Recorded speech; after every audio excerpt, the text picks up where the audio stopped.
Güvən nəşrlərinin ingilis dili üçün nəzərdə tutulan sınaq testindən mətni oxuyub tərcümə edək sizinlə birlikdə.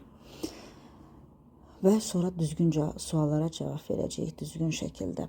Shopping is a common activity for many teens and families. Yəni alış-veriş bir çox yeniyetmələr və ailələr üçün common activity, yəni ümumi, tanınan, sadə, yəni hamının üçün bilinən bir fəaliyyətdir. Qeyri-adi bir şey yoxdur yəni burada.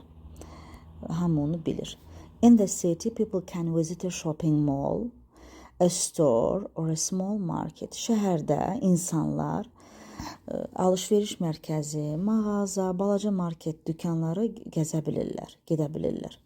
They usually buy clothes like t-shirts, pants or sneakers. Onlar adətən qısa qol köynək, şalvar və idman ayaqqabısı kimi paltar alırlar. Some prefer casual fashion, Some prefer casual fashion, while others like something formal. Bəziləri casual, yəni gündəlik geyimə üstünlük verirlər, sadə geyimə üstünlük verirlər. Digərləri isə something formal, rəsmi geyimləri xoşlayırlar, like. Shopping is also a chance to meet friends, hang out and have fun together.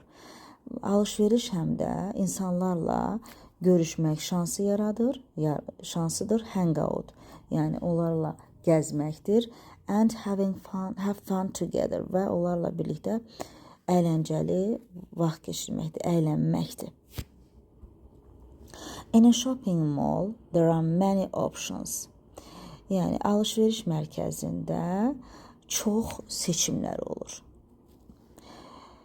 Yəni mollarda özümüz bilirik artıq mol sözünün mənasını. We can find a bookstore, a sports shop or a store with digital devices.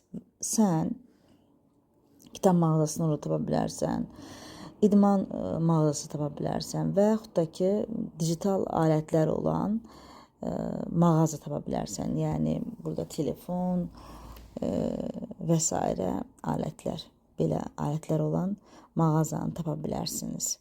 Students often use their cell phone to check prices online or compare different products. Deməli, tələbələr adətən öz mobil telefonlarından istifadə edirlər. Nə üçün? Burada to üçün mənasını daşıyır. Qiymətləri yoxlamaq üçün, hansı formada, online formada yoxlamaq üçün, and compare və müqayisə etmək üçün, müqayisə. Müxtəlif məhsulları müqayisə etmək üçün mobil telefondan istifadə edirlər. Some shops also sell food like chocolate, fruit or fast snacks. Bəzi dükanlar adətən həm də şokolad, meyvə və qəlyanaltı, tez hazırlanan qəlyanaltı kimi yeməkləri də, qidaları da satırlar. It's always a good idea to make a list before shopping so you don't forget what you need. Həmişə deyir, yaxşı fikirdir. Nədir yaxşı fikir? Bura fikir verək. To make a list hazırlamaq. Mağazaya getməzdən əvvəl unutmayasan deyə, so you don't forget. Bu çox önəmlidir. Ehtiyacın olan şeyləri unutmayasan deyə bir list hazırlamaq yaxşı fikirdir. Shopping is not only about buying things. Yəni alış-veriş sadəcə nələrsə şeylər almaq deyil. Təkcə o deyil. It also reflects culture and lifestyle. Bu həm də culture, mədəniyyət, lifestyle, həyat tərzi. Mədəniyyət və həyat tərzinə təsir edir. For example, in some countries, traditional clothes are very popular, while in others, modern styles are more common. Məsələn, bəzi ölkələrdə, bunlara fikir verək, bəzi sözlərinə. Çünki hamısı bunlar fərqli şeylərdir. Bəzi ölkələrdə ənənəvi paltarlar çox məşhurdur. While in others, başqalarında isə modern styles, müasir stil, tərz, are more common, daha çox yayılıb. Shopping can be educational too. Bunlara fikir verək. Yəni alış-veriş həm də maarifləndirici ola bilər. Because students learn how to choose. Çünki tələbələr seçməyi öyrənirlər. Decide, qərar verməyi öyrənirlər. And use money responsibly. Responsibly, ağıllı şəkildə, ciblərinə uyğun şəkildə puldan istifadə etməyi öyrənirlər. Keçirik suallara. What is the passage mainly about? Oxuduğumuz mətn əsasən nə haqqındadır? A variantı, the dangers of fast food in cities.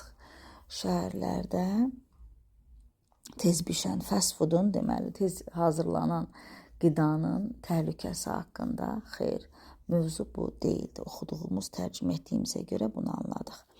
B variantında shopping as cultural, social and practical activity. Deməli, bazarlıq etmək, alış-veriş etmək necə bir şey kimi, mədəni, sosial və praktik bir fəaliyyət kimi. Bəli, biz bunu hər tərəfli şəkildə bu mətndən oxuduq əslində. Düzgün cavaba uyğun gəlir. Amma digər variantları da oxuyaq.